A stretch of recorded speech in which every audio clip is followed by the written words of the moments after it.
Hello, everyone, and welcome to the Bravery Behind the Brand podcast. Today, I have with me Chantelle Dyson, the clever content creator, and I am in the presence of brilliance because she has 100,000 downloads in 2 years. So I doubt there's very much she doesn't know about podcasts. I'm really looking forward to this one. Welcome, Chantelle.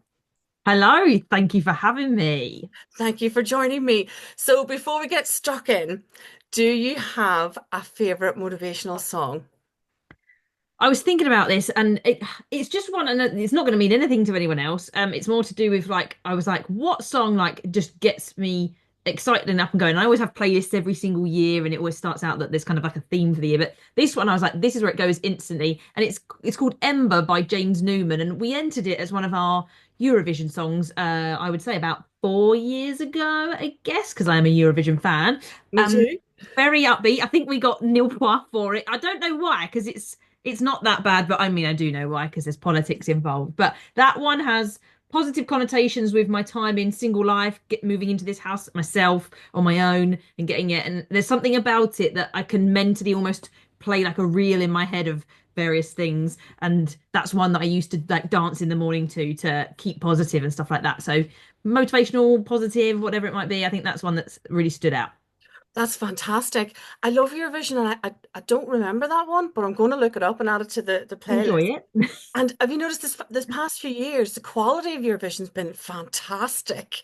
I love a bit of Eurovision. I paid what could be deemed an extortionate amount of money to go and watch a rehearsal when it was in Liverpool because we were Oh robbed yeah, robbed the yeah. year before of Sam Ryder winning Uh-huh. because of the Ukraine situation. So when it got in Liverpool, that nothing was going to stop me. I was at work scrolling and getting on Ticketmaster, and I got a semi-final preview ticket, and it was Oh, VIP. That's all they had left, and I was like, I'm going to have to pay. But it was great to see it in person too, because my background is theatre rather. So seeing all the stagecraft as well. You don't realize that when they're doing the little videos you have to watch, they're doing all the backstage stuff and getting the set ready. And obviously I've worked in theatre, I should know that that happens. But I'd never thought about that until I saw it, and they've got 35 seconds or so, maybe a minute, to get everything swapped over from one act to the next. It's an operation. It was great. wow.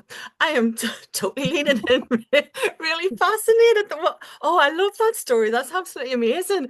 And Eurovision, obviously me being Irish, I just loved it because we won a few times, and it was just so incredible because growing up in Ireland with our history, and sometimes it was difficult, and it was difficult a lot of times, but to win this fantastic prize, it was just so amazing. And I was just addicted to it every year, every year, every year. And it's my husband always used to say, no, he didn't like it and he wouldn't watch it, but he watches it with me now. I've managed to convert him.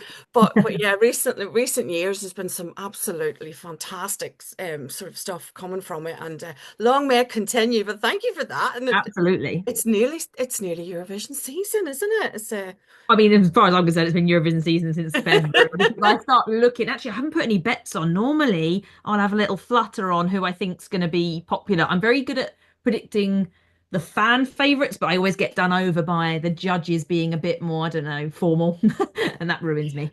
Well, I've seen the UK entry, and they Yes, look promising. I haven't seen Ireland's entry yet, so I'm going to have to do some research after we've recorded. But yeah, oh, what a brilliant thing to be there looking you forward to. go. You know, that's amazing. Thank you.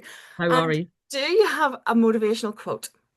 So my motivational quote, I was thinking about this as well, and I was like, oh, I can't really think of one that isn't, cliche. And it was more like if I look them up now, like that's not the same either because I don't really have one. But I was at my boot camp the other day, and I can't remember what move it was or what exercise we were doing. And he'd given the instruction, and I was doing it, and then I was like, "I'll try," and he was like, "Chantel, we don't try, we do." And I apparently have taken that because when I was doing my park run, then the Saturday after last week, I was trying to get back to my 30-minute mark, and I've been around the 32 mostly for this year, but I was having a good run, it was looking good, and I was like, oh, I could just like ease off at this point because it's a lot of work to get there. But I was like, no, Chantal, we don't try, we do. And I didn't quite make it to the 30, but I managed to shave off a minute from the week before. So it just was something that I was like, I like that because it's just action. And then when we say we're going to try something, you do kind of give yourself this pass, this excuse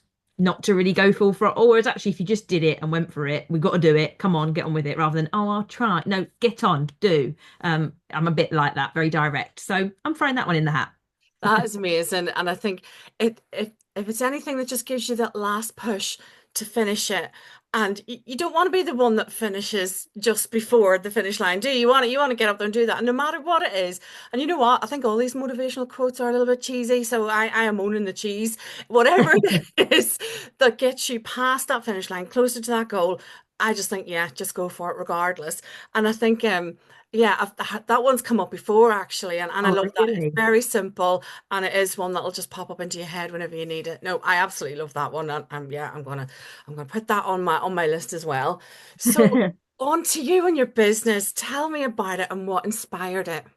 Oh gosh, I mean it's an interesting one and it all like brings together all these different pieces, but I've got to go back to 2019 to begin with, which is the point at which I was a year married but then went into my divorce. I had got married in 2018 and then a year after I just had this realization that I was in a situation that wasn't horrendous, wasn't bad by any default or any assumption. It was just not really anything. It was like an indifference that I describe it as, and I felt like I'd done everything you're meant to do, that tick box, do well at school, go to uni, and met that person at uni. And we just built that up. But the reality was, I didn't really know who I was, what I was doing. And I had what I would call a quarter life crisis, classic one. Most people don't talk about that. Midlife is much more popular, but the quarter life one has research on it, and I read a lot about it at the time. And it really is this: you either feel locked out or locked into a situation. And mine was a very much a locked in. I'm in, don't really know what I'm doing here. So I decided to basically cut ties with that, even though it was a significant investment of time and everything like that. And obviously, it was a big jump to then make that decision. But I felt I had to because I didn't want to live 50 years looking at some of the people that I knew around and thinking, oh, I don't want to end up like that. I need it to be more like that. And so I need to do this. And if I make an error, then well, we'll work that out. But um, I decided to do that, moved back home, and I was single for the first time as an adult, moving back to live with my parents, well, my mum and stepdad for the first time really as an adult. I mean, I'd gone back from uni, but I moved out in uni. So this was back then. And it kind of prompted the whole thing, this deep dive of what do I really want? So self-help was well at the top. I've read 6,000 books, listened to plenty of podcasts and everything else. And it was on that journey that I decided to do the training that Jay Shetty does for life coaches. And not because I wanted to be a life coach at all. It was more like I've read all these books, going to therapy, but I really want something like that sort of formalizes all this work that I'm doing because it feels like a lot. And also it felt like CPD because I was a head of year at school. So I'm good at mentoring. But the reality was I wanted to empower kids to make those choices rather than fit the blueprint that I felt I had followed. I was like, I need to come up with ways to bring it out of them as early as possible and encourage them to think for themselves. So I did that. But at the end of it, they said, oh, what business are you going to set up as a result of this? And that was part of the assessment. And I was like, I don't know, because this wasn't the plan. And so out of desperation, as it were, I mean, they give you a prompt and they're like, oh, who were you 2 years ago? Who's the you that you could help from 2 years ago? That's one of the easiest things to do. And so I stumbled across, okay, well, I can help people going through divorces or becoming single. And I had this conflict between being a teacher at the time and wanting to do that. So I had to name it something that couldn't identify me enough, yet I was definitely using my face to create this brand. But it grew into Chantelle the Coach. So 2021 was when that launched, and it was all about, it went through various phases: quarter life crisis coach, single life coach, love and like loads of things, as you do when you first start a business. And as part of that, I realized that we sometimes turn to dating and wanting to find a partnership because we feel lonely. And I felt that was the wrong solution to loneliness. And I decided that it was connection in three parts: connection to yourself, connection to other people, and then connection to the stuff you do. And I started to work on those kind of three principles, created a single girls club for people to meet one another, built out some coaching programs to support people to be happy on their own and then get back to dating at the right time, all that kind of ecosystem. And as part of that, built the Single Girls Guide to Life podcast, which is the one that got to 100,000 downloads in 2 years. I just had to check now; it's at 120,000 Oh, now. wow. So it ticks away. As I say, I sporadically, I sort of do mini seasons, if you want to call them that, at the moment, because I still love it, but I don't run it as a business. But it was that all of that I decided to package up because I love social media. Basically, if I fell into that, I mean, it makes sense. I do sometimes dance on camera. Back in the day, I don't do that so much anymore, but it was very much a thing in 2022. And you had to be pointing at things and There's nothing else to do in 2022, was there? no, exactly. Well, I was still out as a teacher. Teachers did not get the benefit of lockdown beyond 2020 Easter. This time 5 years ago, we were all lapping up our 4 week Easter holiday. Yeah. And then like it all came crashing down because it was online lessons and it was, oh gosh, we were trying to get year nines ready to do their GCSE options and we were having to so we drove packs around to every kid's house that we couldn't send them to and stuff like it was wild. So yeah, I shifted into that because I'd fallen in love with that part, the messaging part, and it brought me back to my roots. My actual degree is in theatre sound. I used to work on the West End on Billy Elliot, We Will Rock You, things like that, Oh, putting microphones in people's hair. So I have a whole degree in sound. I don't just jump into podcasting for fun. I didn't know much about the strategic part of podcasting until I made my own, but it seemed like the tech part I could help people with because to me that's simple. And then the strategy part, I like getting my teeth into that psychology and thinking, well, what do people really want? And actually, you can't just call it that title because no one's going to click on it if you call it that. We've got to become a Daily Mail for 26 months. We come up with this title.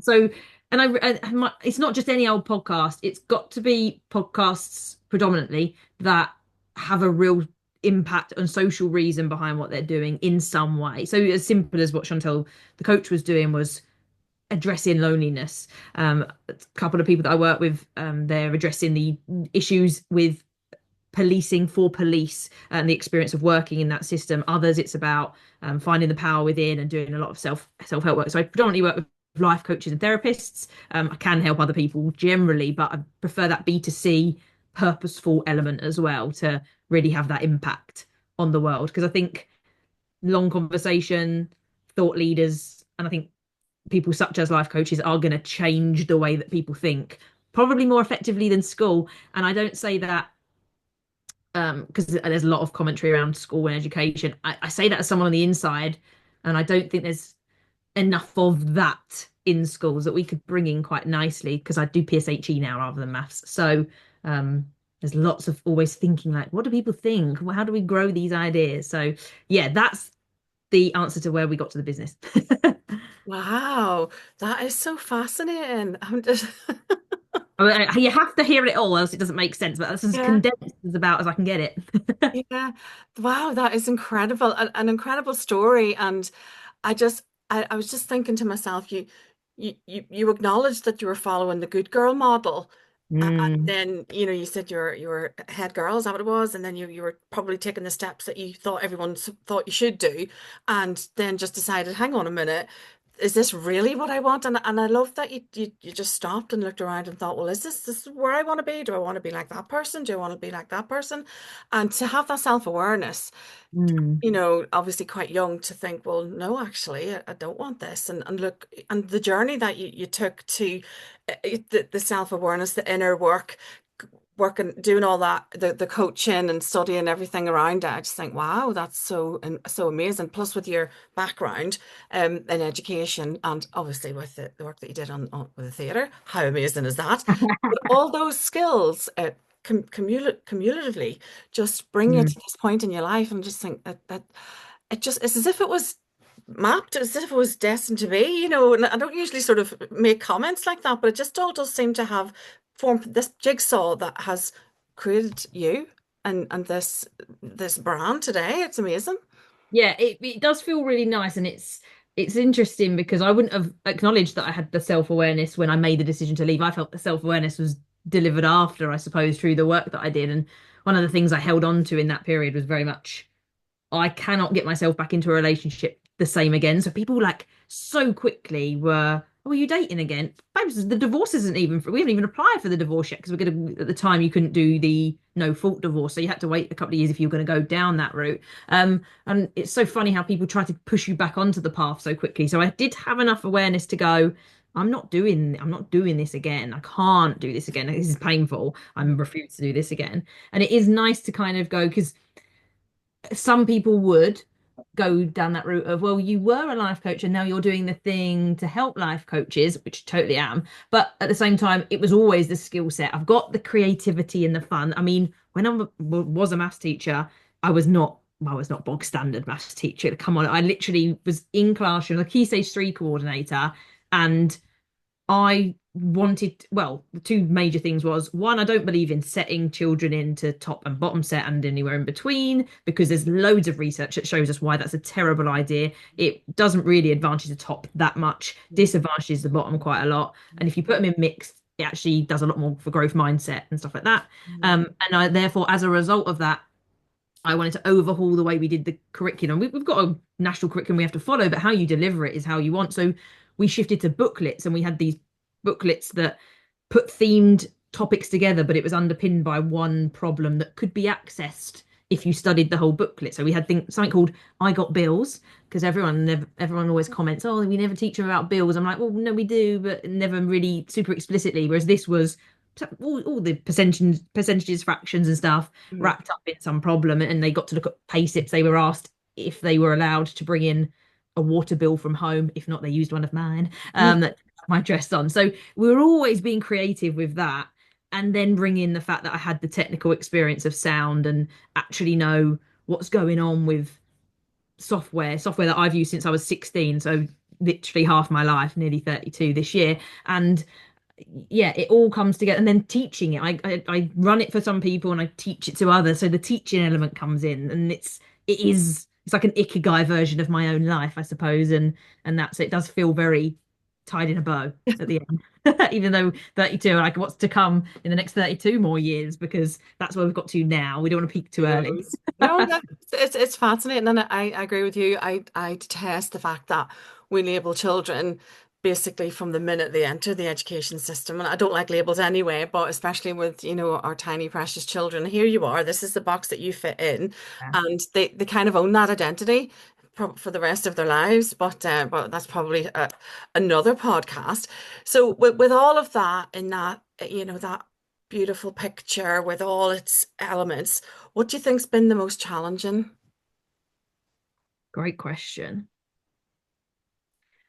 I think the most challenging is I actually think the business element is the most challenging piece because it and I do struggle with this. I haven't actually shared this with anyone though. I don't think anyone at all. It's not do X to get Y, which is very mathematical. There are so many ways to get the result of Y, and X does not always equal Y, nor does Z, or or X plus Z doesn't equal Y, and so it's easy. I found it very easy to do that kind of build up the steps lifestyle, the good girl system, because yeah, it was easy to know how to get there. So you just had to do this to do that, and you had to do that to do that. And business doesn't work like that. It's not okay. And so you have to shift into a different mindset. And like every now and then I go, I'm just going to go back into a job because it's easy being in a job. You're going to get paid. You've got that reliable system, and there's like especially in teaching, right? So then there's pay tiers. Yes, you do this to get that, and you do this to get that. And I'd be like, oh, it would be so easy to be on like 60K plus right now and just not have to work. But I totally wouldn't want to be back in a full-time job all the time. I come back to that very quickly after thinking, do I want to go into a job? But yeah, I think it just doesn't always feel as easy. And even if you have that in the back of your mind that that's an option, it's a safety net that's there, but you're never going to use it because the reason that Not you're if I not need there, it. that never changes. But yeah, I love that X doesn't always equal Y. And I think that's what entrepreneurs have in common. There's so many ways to do different things, and it's, that I don't want to sound like a cliche, but necessity is the mother of invention. When you come up with a new idea, you surprise yourself with your creativity and you sit in a blank space for a while. For example, when you shower in the morning, I can't tell you the times I come running out of the shower, grabbed my pen and paper and scribbled something because you've had that blank space time. You're not sat trying to force the creativity. And it's allowing yourself that freedom. And not everybody does that or has the presence of mind to do that. But we'll have to come up for a word for that. But do you not think it's incredible when someone just has to write something down that's in their head before they forget it?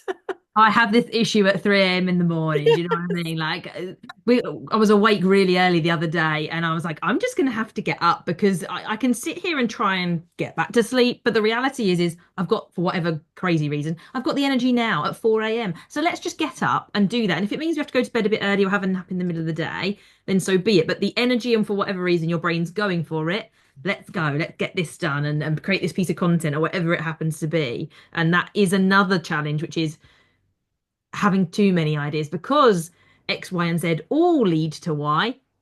It doesn't mean you have to do X, Y, and Z. Exactly. Yeah.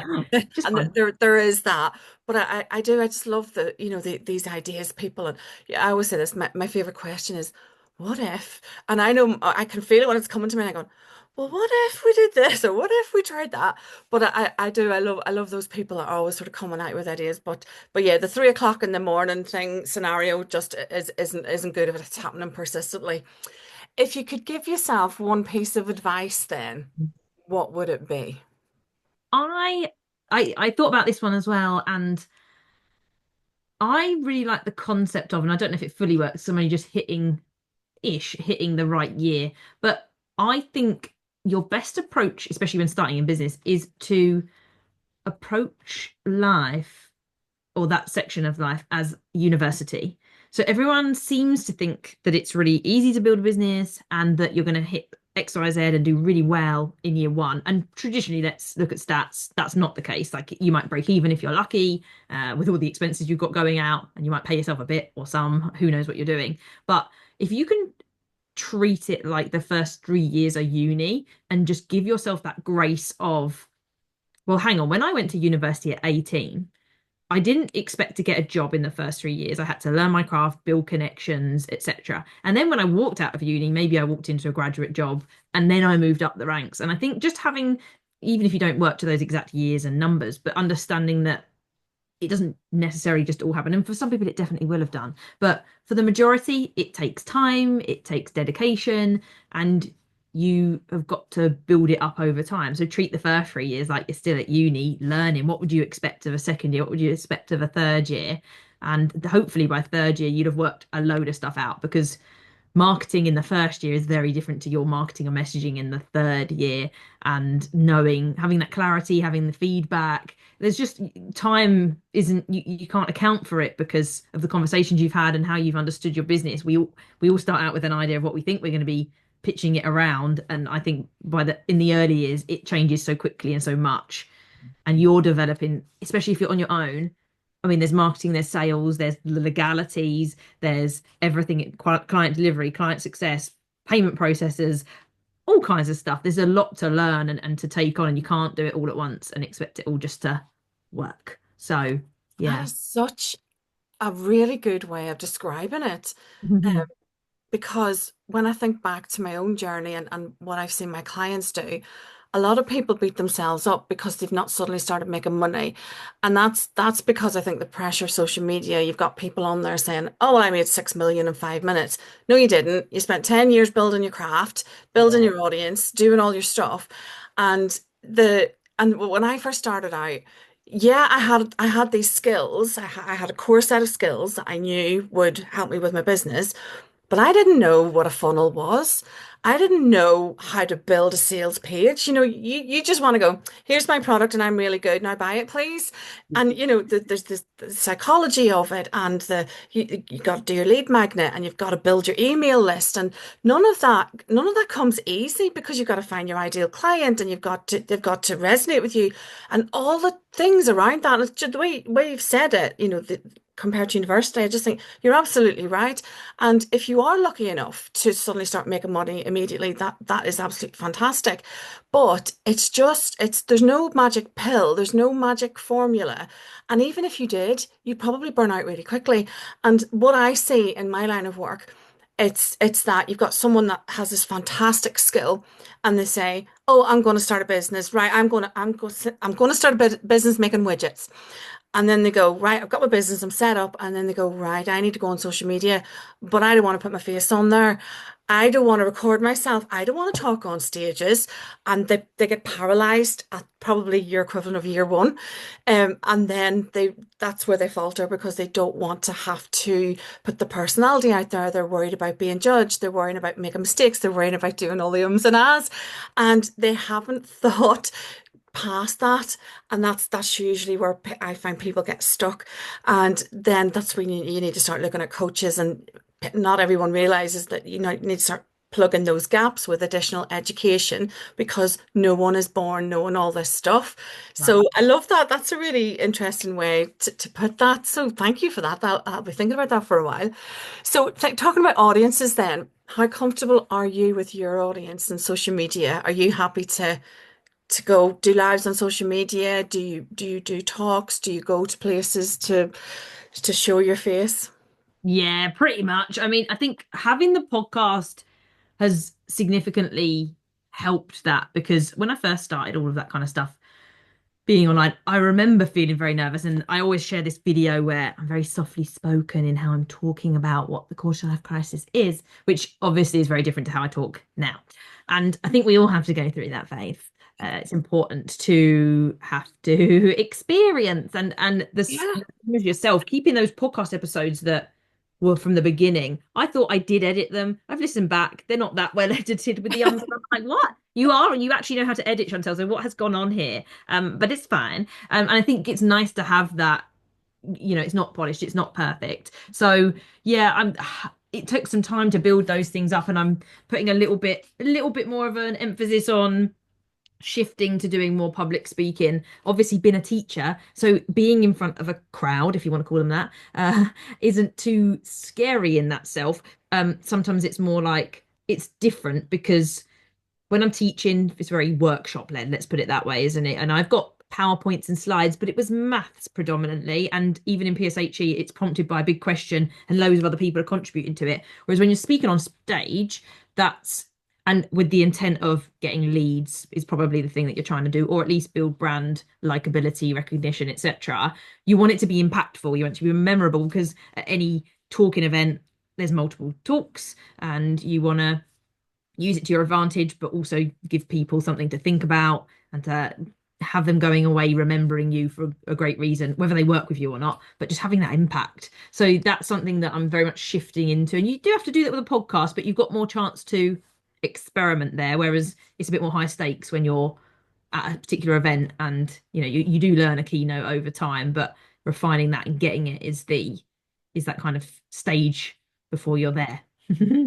And you're never going to master it, you No. know, your first one. And I think that, that's okay. That's got to be part of your journey because no matter what line of business you're in, you've always got to be able to evidence your journey and to tell that authentic story and say, well, when I started out, this was me, as you just illustrated.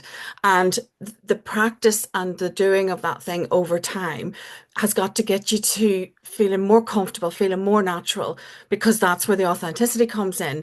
And people are going to be thinking, well, actually, she practiced what she preaches. She's, not afraid to show her vulnerabilities, not afraid to admit the mistakes, because there's no human on this planet that hasn't made the mistakes. And once you start owning those and stop trying to hide them, there's nowhere to go with that. No one can wheel out an interview that you did 10 years ago and go, look, you were terrible. You're going to go, well, yeah, I was, wasn't it? Should have been. Because we all start from literally ground zero, and yeah, you're right. And I always, I'm just thinking to myself then, which would be more frightening, doing a keynote at an event or talking to a group of teenagers? Because How sometimes funny. they can be harsh critics. They can be, and so they don't suffer falls very well. They can tell a disorganized teacher compared to someone that's freaking out about what's going to happen because they're walking into a year 11 lesson. And I do cover, so I do work particular days, only one now a week, but I walk into classrooms. It is the same school, so that is an advantage. But I walk into classrooms not knowing what the lesson's going to be, who's in there. It can be we haven't had someone turn up to a lesson. Can you go in there? And I just walk in and we work out who's in there very quickly. And there might not be any work because they didn't realize maybe someone's gone off sick literally right there and then. So you're like, okay, guys, what can we do? Or what can I just entertain you with for 20 minutes? So it keeps you on the fly and you have got to keep on top of it because I'm in that teenage section. So it is tricky depending on who's there. And you've probably mastered thinking on your feet. No, no matter what situation you're going into, you're absolutely going to think on your feet. No, that is I think that is the best skill to have. So, what is next for your brand, and where do you see yourself in a few years' time? Yeah. At the moment, it's really in that phase of working out I suppose the progress through the funnel. You mentioned funnels earlier, and I think so. I went in at the high ticket end to some degree, and it's kind of then bridging the gap down to okay, well, you go and the theory behind that, and I don't know what everyone else thinks or recommends, but that high ticket end gets the money in quicker at the start. Whereas if you build the low ticket first, you've got to build the numbers at the same time, and that's quite hard. And I think I tried to do that with Chantelle the coach, and that didn't always work. So that was in part why I shifted as well. I got in such a rut with what to do. I was like, I just need a blank slate for the clever content creator.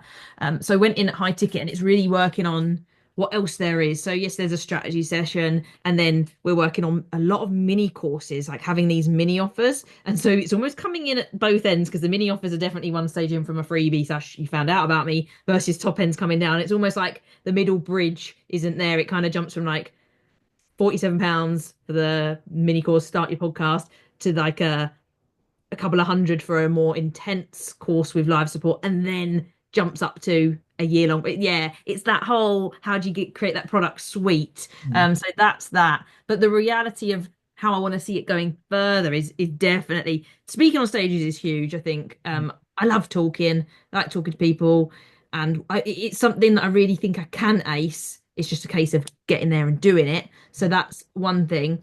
Um, I toyed with the concept of an agency, and whilst I do editing, I think my experience of doing it means that I wouldn't want to have teams where we're dealing with loads and hundreds of podcasts all the time. I think by testing that, I've ruled that out. So there's almost a bit of a question mark over exactly what it looks like, but having definitely, it's very podcast structured, it's very impact based. One day would like to run my own event, but again, don't want to try and walk before you can, no, run before you can walk rather. Mm. So that's I know how much an event takes to put on being in the theatre world. I've done some events as part of the Single Girls Club when that was running. So I do, but not till the right time, if you know what I mean. It's such a big investment of time, energy, thought, and then the money and the insurance that goes with it. So you got to be at, I think, a particular size to really do that. But just just that in-person connection kind of sits with my values the same as it did for Chantelle the coach. So there's a vague plan there. Probably some I would argue it probably should be clearer, but I don't think so. You wouldn't know what you were doing if you came straight out of uni anyway. So I'm going to apply the same thing. Exactly. I'm nodding because I'm agreeing with everything you said. You know your product suite is going to evolve over time, and that's how it should be because you've got to find the thing that you love doing, and there's no point in just coming up with a suite and sticking to it and doing that for the rest of your life because you're going to get bored. And I'm nodding at the event thing because I'm itching to do an event. But you just said I'm going, oh, the investment, oh, the insurance. And I keep finding all these reasons not to do it. But because of my personality, I love in-person events. I love getting people together and I love finding a common theme. And for me, if I could get people in a room to fix one element of the business, that's the kind of thing that I love doing. And it's probably no coincidence at all that I have a podcast as well because I'm doing the thing that I love, which is connecting with people. But also, it's that constant generation of ideas and how can I expand this brand and what what I want to do with it. And I think that's probably the most exciting thing about having a business because you've always got that option to have the higher ticket offers, do the lower ticket offers, and do whatever you want because you're not, we're not putting labels on ourselves. We can do whatever it is that we want to do. And, you might do an event at some point, might be big, might be small, but you've always got the choice. And that's what I quite like. But if it's giving you butterflies and makes you feel like you should be doing it, like I am at the moment, and I'm quite time poor. So, but yeah, these are the things that I kind of bring on myself, and I'll end up doing. But yeah, it's nice that you've got all those ideas, and it just makes me laugh because it sounds so similar to my brain at the moment. So what legacy would you like to leave behind? It's I just that it just needs to be a better place than it was before. I think I don't hold on to anything. There are things that sit close to my heart that I want to make sure messages are out there. So things like making sure that people that are single don't feel like they have to be in a relationship. I think it's core messages. There's lots of experiences I'm going through now. I can't talk about them yet. One day I will. But it's the idea that certain systems and things need to change, certain awareness needs to be built about particular things and that single element there. So I don't have a particular legacy. It's more a couple of things that I'm passionate about and care about. And if I can help other people do that too with their podcasts, I just think that creates that global ripple effect, as it were, because I can't be everywhere. And there's, as I say, there's certain things I can't talk about right now. So I've got to let someone else do the job. So if I can find people and facilitate them by going, well, you've got a message and you've got a podcast, and I think this could make a real difference, whether I help you or not. That's the kind of legacy because it's not looking great in some ways for the world. So let's try and make it great in others. No, I couldn't agree more. And it kind of bothers me that there's this expectation that it's odd if you're single. Mm. That it raises an eyebrow. And I've got two grown-up girls. I would hate for them to live in a world where people are looking at them strangely, thinking, why are we not allowed a choice? Why does it have, again, it goes back to what we were saying about putting labels on people and putting them in boxes. And again, maybe it's just my little way of shaking up the world, but I just always want them to have their own choice and for that choice never to be questioned and for them never have to justify their choices or explain themselves in any way. So no, I shall be watching you very, very closely Exciting. with your next moves. What So, happens? so speaking of which, where can we find out more about you online? And I'll put your links in the show notes of the podcast. Let's go for it, shall we? We'll go with the socials. Instagram is at the clever content creator, but it's all got full stops in between because the original account got blocked. So that's fine. No. Oh, Always. And then we've got Facebook. Look up Chantelle Dyson and look for the one in the blue top because you might accidentally try and add my personal account, which I don't add people on. And then LinkedIn, Chantelle Dyson. okay, that's amazing. I will add those to the show notes.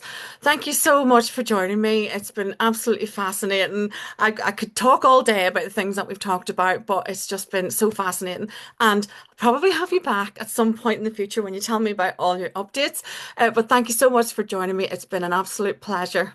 No worries at all. It's been fabulous to speak. So I'm looking forward to coming back in the future and giving you the updates. Thank you.